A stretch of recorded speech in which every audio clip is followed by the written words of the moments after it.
Hey, and happy Friday to everyone. It's Twan the counselor, and I'm just stopping by with a really quick message that I feel is so pertinent for the time that we're in.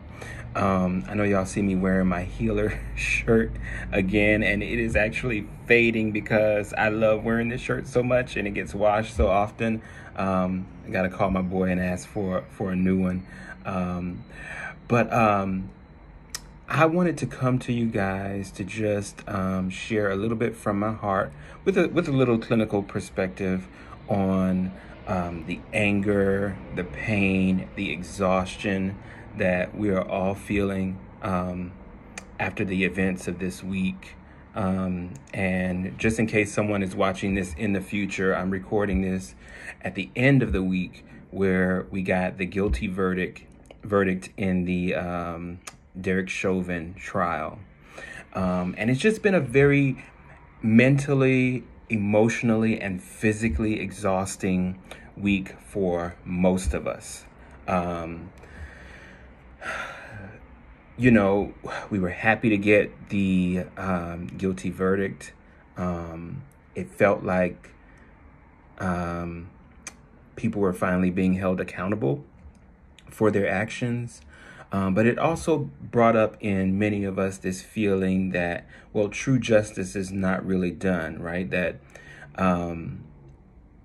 there needs to still be so much work done to remove the systemic factors that make this an issue, that make it necessary for us to proclaim every time we turn around that Black Lives Matter, right? And so while we were rejoicing, for some, it was a reminder of all of the pain, all of the loss, all of the injustice, all of the lack of accountability that we have experienced as a community over the last, I don't know how many years, decades, generations.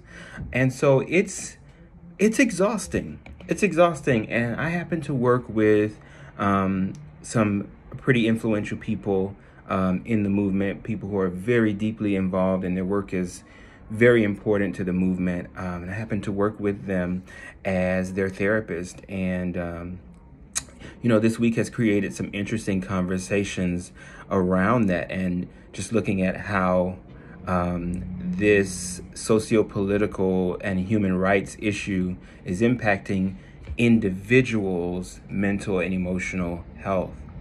And so I posted a quote to my Instagram earlier this week.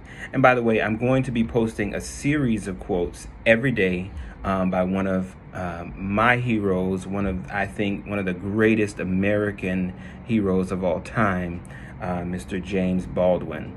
As you guys get to know me more, you'll notice that I actually pull a lot from the work of James Baldwin because he is like literally a hero to me. And so a couple days ago, and by the way, I'm doing this whole series called The Gospel According to James, where each day I'm just kind of posting these, and maybe there will be some videos to accompany them. I'm thinking about it. Okay. Anyway, so this quote is probably one of his most famous quotes. It says, "To be a Negro in this country and to be relatively conscious is to be in a rage almost all the time." And I'm reminded of another quote, and I can't remember if it's W.E.B. Du Bois or if it's Frederick Douglass, and I'm paraphrasing, but it basically says that the more you become educated or the more you learn, the more discontented you become, right? And there's so much truth to that, and there's so much truth to what James Baldwin wrote there, that being socially aware, being socially conscious, being woke, as we say now, the price that we pay for that sometimes is carrying so much anger, so much pain, so much loss, as we just note those injustices, as we experience sometimes directly and sometimes vicariously racial trauma. And it's so important that we understand, and I know that a lot of people are beginning to understand this, that whether it's our own direct trauma that we've experienced, or whether it's a vicarious trauma that we, or a secondary trauma that we experience, watching someone else suffer, those memories and those feelings and emotions get stored in the body. And so if you look at how many lives have been lost just already, we're in the month of April of 2021. How many lives have been taken? And we receive this news, we watch those videos, those clips get posted, and it's so important for us to know what's going on out there in the world. We definitely don't want to be asleep at the wheel and totally disconnect from it. But we also have to do that knowing that taking in that energy has an impact on us mentally and emotionally. And so to kind of go back to the quote, yes, to be relatively conscious means exposing yourself to very hard truths on a pretty consistent basis. And we have to also know, we have to go into it understanding that choosing that path often means doing so at the expense of our mental and emotional health. It is a worthwhile effort nonetheless, but that makes it that much more important that if you are a conscious person and if you are involved in the movement in any way, that you also have the duty, obligation, and responsibility to yourself to take care and prioritize your mental and emotional health. If you are doing this work, if you are engaging in this work as a matter of preemptive care, you should have a therapist.